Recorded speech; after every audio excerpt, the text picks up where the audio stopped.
മുൻ DGP TP Senkumar തന്റെ Facebook പേജിൽ പങ്കുവച്ച ഒരു പോസ്റ്റ് കേരളത്തിലെ സാമൂഹിക രാഷ്ട്രീയ മണ്ഡലങ്ങളിൽ വലിയ ചർച്ചകൾക്ക് തുടക്കമിട്ടിരിക്കുകയാണ്.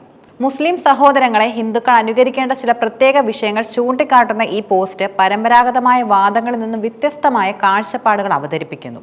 ഇത് സമൂഹത്തിൽ നല്ല ഫലങ്ങൾ ഉണ്ടാക്കുമെന്നും അദ്ദേഹം അഭിപ്രായപ്പെടുന്നു.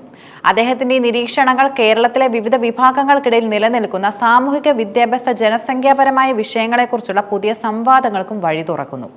സെൻകുമാർ തന്റെ പോസ്റ്റിൽ ആദ്യമായി എടുത്തു പറയുന്നത് വിദ്യാഭ്യാസ രംഗത്ത് മുസ്ലിം സമൂഹം കൈവരിച്ച നേട്ടങ്ങളാണ്. നീറ്റ്, MBBS ഫലങ്ങളെ ഉദാഹരണമായി ചൂണ്ടിക്കാട്ടിക്കൊണ്ട് അദ്ദേഹം പറയുന്നത് മുസ്ലിം സമൂഹം തങ്ങളുടെ കുട്ടികൾക്ക് ഉന്നത വിദ്യാഭ്യാസം നൽകുന്നതിലും മത്സര പരീക്ഷകളിൽ മികച്ച പ്രകടനം കാഴ്ചവെക്കുന്നതിനും നൽകുന്ന ഊന്നൽ പ്രശംസനീയമാണെന്നാണ്. പലപ്പോഴും മദ്രസ വിദ്യാഭ്യാസം മാത്രം മുസ്ലിം കുട്ടികൾക്ക് ലഭിക്കുന്നു എന്നൊരു പൊതുധാരണ നിലനിൽക്കുന്നുണ്ട്. അതിനാൽ അതിനപ്പുറം ആധുനിക വിദ്യാഭ്യാസത്തിന്റെ സാധ്യതകൾ അവർ വേണ്ട വിധം പ്രയോജനപ്പെടുത്തുന്നുവെന്നും കുട്ടികളെ മത്സര പരീക്ഷകൾക്ക് സജ്ജരാക്കുന്നതിൽ സമൂഹം ഒന്നടങ്കം ശ്രദ്ധ ചെലുത്തുന്നുവെന്നും സെൻകുമാർ ചൂണ്ടിക്കാട്ടുന്നു. ഈ നിരീക്ഷണം വളരെ പ്രസക്തമാണ്.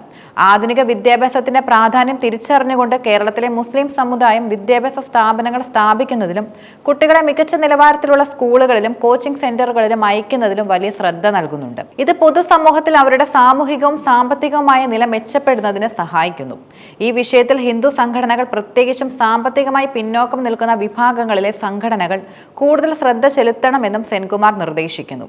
ഇത് സമുദായങ്ങൾ തമ്മിലുള്ള ആരോഗ്യകരമായ ഒരു മത്സരം വളർത്താനും എല്ലാ വിഭാഗങ്ങളിലെയും കുട്ടികൾക്ക് മികച്ച വിദ്യാഭ്യാസം ലഭ്യമാക്കാനും സഹായിക്കും.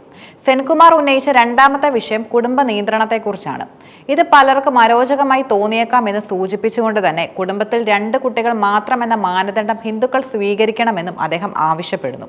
ഓൾ ഇന്ത്യ സർവീസസിലെ കണ്ടക്ട് റൂൾസ് അനുസരിച്ച് 2 കുട്ടികളിൽ കൂടുതൽ ഉണ്ടാകുന്നത് ചട്ടലംഘനമായി കണക്കാക്കണമെന്ന വസ്തുത അദ്ദേഹം ഓർമ്മിപ്പിക്കുന്നു. എന്നാൽ പലർക്കും 3 അതിലധികമോ കുട്ടികളുണ്ട്. ഈ സാഹചര്യത്തിൽ മുസ്ലിം വിഭാഗത്തിലെ ദമ്പതികളെ അനുകരിച്ച് കുട്ടികളുടെ എണ്ണം 2ആയി പരിമിതപ്പെടുത്തണമെന്നും അദ്ദേഹം പറയുന്നു. ഇത് ജനസംഖ്യയെ വളരെയധികം താഴോട്ട് പോകാതിരിക്കാൻ സഹായിക്കുമെന്നും അദ്ദേഹം കൂട്ടിച്ചേർത്തു. ഈ പ്രസ്താവന കേരളത്തിൽ ദശാബ്ദങ്ങളായി ചർച്ചയിലുള്ള ജനസംഖ്യാ നയങ്ങളെക്കുറിച്ചുള്ള സംവാദങ്ങളെ വീണ്ടും സജീവമാക്കുന്നു. ജനസംഖ്യാ നിയന്ത്രണത്തെക്കുറിച്ചും മുസ്ലിം സമൂഹത്തിനിടയിൽ വ്യത്യസ്തമായ കാഴ്ചപ്പാടുകളുണ്ട്. ചിലർ കൂടുതൽ കുട്ടികൾക്ക് പ്രാധാന്യം നൽകുമ്പോൾ ആധുനിക വിദ്യാഭ്യാസം നേടുന്ന പുതിയ തലമുറ ചെറിയ കുടുംബങ്ങൾക്ക് പ്രാധാന്യം നൽകുന്നുണ്ട്. സെൻകുമാർ ഇവിടെ സൂചിപ്പിക്കുന്നത് പലപ്പോഴും മുസ്ലിം കുടുംബങ്ങളിൽ കുട്ടികളുടെ എണ്ണം കൂടുതലായി കാണപ്പെടുന്നുവെന്നും ഇത് ഹിന്ദു സമൂഹത്തെ ജനസംഖ്യാപരമായി പിന്നോട്ട് തള്ളാൻ സാധ്യതയുണ്ടെന്നുമാണ്. ഈ വാദം ഒരു പ്രത്യേക വിഭാഗത്തെ ലക്ഷ്യമിട്ടുള്ളതാണെന്ന് വിമർശിക്കുന്നു. അതേസമയം ജനസംഖ്യാപരമായ സന്തുലിതാവസ്ഥ ഒരു സമൂഹത്തിൽ നിലനിർത്തേണ്ടതിന്റെ പ്രാധാന്യത്തെക്കുറിച്ചുള്ള ചർച്ചകൾ ഇത് വഴി തുറക്കുന്നു. സെൻകുമാർ മുന്നോട്ട് വെച്ച മൂന്നാമത്തെ നിർദ്ദേശം വളരെ വ്യത്യസ്തമാണ്. മതം മാറ്റത്തിനായി വരുന്ന ആരെയും ഒരു മുസ്ലിം വീട്ടിലോ മുസ്ലിം സമൂഹത്തിലോ നൽകുന്ന അതേ സ്വീകരണം നൽകി ഇന്ത്യയിലെ എല്ലാ ഹിന്ദുക്കളും സ്വീകരിക്കണമെന്നാണ് അദ്ദേഹം ആവശ്യപ്പെടുന്നത്. ഹല്ലേലൂയ പറഞ്ഞു വരുന്നവർ ആയാലും അല്ലാതെ വരുന്നവരായാലും അവരെ സ്നേഹത്തോടെയും ആദരവോടെയും സ്വീകരിക്കണം. ഈ നിർദ്ദേശം മതം മാറ്റത്തിനെതിരെയുള്ള ഒരു പരോക്ഷമായ പ്രതിരോധമായാണ് പലരും വിലയിരുത്തുന്നത്. മതപ്രചാരകർ സാധാരണ മതവിഭാഗങ്ങളിൽപ്പെട്ടവരിൽ സ്നേഹത്തിലൂടെയും ആദരവിലൂടെയും ആകർഷിക്കാൻ ശ്രമിക്കാറുണ്ട്. മതം മാറ്റം ലക്ഷ്യമിട്ടെത്തുന്ന ആളുകളെ മുസ്ലിം സമൂഹം നൽകുന്ന സ്നേഹവും ബഹുമാനം കണ്ട് ഹിന്ദു സമൂഹം ഇത് അനുകരിക്കുകയാണെങ്കിൽ മതം മാറാൻ ശ്രമിക്കുന്ന വ്യക്തിക്ക് തന്റെ സ്വന്തം മതത്തിൽ തന്നെ സ്നേഹവും സ്വീകാര്യതയും അനുഭവിക്കാൻ സാധിക്കുമെന്നാണ് സെൻകുമാർ പറയാൻ ശ്രമിക്കുന്നത്. ഇത് മതം മാറ്റത്തിനുള്ള പ്രേരിത ഘടകങ്ങളെ ഇല്ലാതാക്കാൻ സഹായിക്കുമെന്നാണ് അദ്ദേഹത്തിന്റെ കാഴ്ചപ്പാട്. ഈ വാദം വളരെ സങ്കീർണവും സൂക്ഷ്മവുമാണ്. കാരണം മതം മാറ്റം പലപ്പോഴും വ്യക്തിപരമായ വിശ്വാസങ്ങളെയും സാമൂഹിക സാഹചര്യങ്ങളുടെയും ഭാഗമായി സംഭവിക്കുന്നതാണ്. എന്നാൽ സെൻകുമാറിന്റെ ഈ നിർദ്ദേശം ഒരു സമൂഹത്തിന്റെ കാഴ്ചപ്പാടിൽ നിന്ന് മതം മാറ്റം എങ്ങനെ സമീപിക്കാമെന്ന് സൂചിപ്പിക്കുന്നു. സെൻകുമാർ തന്റെ പോസ്റ്റിൽ ഉന്നയിച്ച 3 വിഷയങ്ങളും കേരളത്തിലെ സാമൂഹിക ജീവിതത്തിൽ വളരെ നിർണായകമായി പങ്കുവഹിക്കുന്നുണ്ട്.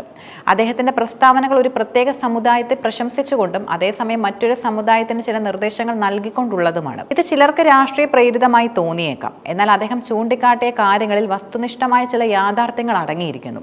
വിദ്യാഭ്യാസത്തിൽ മുന്നേറുന്നത് ഒരു സമൂഹത്തിന്റെ പുരോഗതിക്കും അനിവാര്യമാണ്.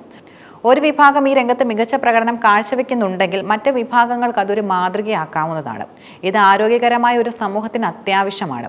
ജനസംഖ്യാപരമായ മാറ്റങ്ങൾ ഒരു സമൂഹത്തിന്റെ ഭാവി നിർണ്ണയിക്കുന്നതിൽ വലിയ പങ്ക് വഹിക്കുന്നു. ജനസംഖ്യയെക്കുറിച്ചുള്ള ചർച്ചകൾ സംവേദനക്ഷമമായ വിഷയമാണെങ്കിലും സമൂഹത്തിന്റെ സന്തുലിതാവസ്ഥ നിലനിർത്താൻ ഈ വിഷയത്തിൽ തുറന്ന സംവാദങ്ങൾ അനിവാര്യമാണ്. മതമാറ്റം ഒരു വ്യക്തിയുടെ സ്വാതന്ത്ര്യമാണെങ്കിലും അതിനെ സാമൂഹികമായ കാഴ്ചപ്പാടിലൂടെ സമീപിക്കുന്നതും വ്യത്യസ്തമായ ഒരു സംവാദത്തിന് സാധ്യത നൽകുന്നു. സ്നേഹവും സ്വീകരണവും വഴി മതം മാറുന്ന വളർത്തുന്നതിലുള്ള പ്രേരിത ഘടകങ്ങൾ കുറയ്ക്കാൻ കഴിയുമെന്ന സെൻകുമാറിന്റെ നിരീക്ഷണം സമുദായങ്ങൾ തമ്മിലുള്ള ബന്ധം മെച്ചപ്പെടുത്തുന്നതിന് സഹായിച്ചേക്കാം. സെൻകുമാറിന്റെ ഈ പോസ്റ്റ് കേരളത്തിലെ സാമൂഹിക ഘടനയിലും മതപരമായ ബന്ധങ്ങളിൽ നിലനിൽക്കുന്ന ചില സൂക്ഷ്മമായ കാര്യങ്ങൾ പുറത്തു കൊണ്ടുവരുന്നു. അദ്ദേഹത്തിന്റെ അഭിപ്രായങ്ങൾ ഒരു മുൻ പോലീസ് ഉദ്യോഗസ്ഥന്റെ വീക്ഷണത്തിലുള്ള നിരീക്ഷണങ്ങളാണ്. ഈ വിഷയങ്ങളെക്കുറിച്ച് പൊതുസമൂഹത്തിൽ തുറന്ന ചർച്ചകൾ നടക്കുന്നത് ആരോഗ്യകരമായ ഒരു സമൂഹത്തിനും അത്യാവശ്യമാണ്.